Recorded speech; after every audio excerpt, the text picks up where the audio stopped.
Okay, good morning. Meron po tayo ngayong customer po na magte-testimony about sa kagalingan po niya na nakuha po sa Shinaji. Ano pong pangalan ninyo, sir? James Tots, Ilang taon po kayo? 75 years old. Ay, anong karamdaman niyo po dati? Yung uric acid ko, hindi ko magalaw. Yung mga kasukasuhan ko, yung mga kamay ko, tuhod. Umabot nga dito sa likod, pati sa dito, banda rito.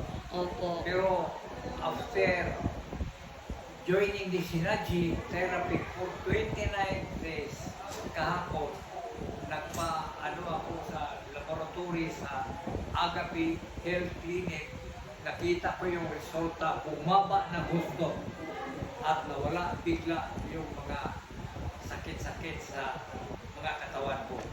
Wow. So, ilang araw po kayo dito nakapag-therapy po, sir? Tomorrow will be my 30th day, 1 month. Ngayon, Wow. 29th day pa ngayon. Bukas, pang isang buwan ko na dito, ma'am.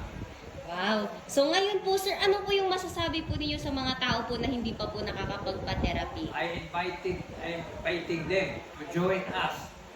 Kung may karamdaman sila na masama, I'm sure and certain nagkagaling sila in one of these days. So, thank you so much po, sir. And tuloy-tuloy po kayo sa pagte-therapy, ha?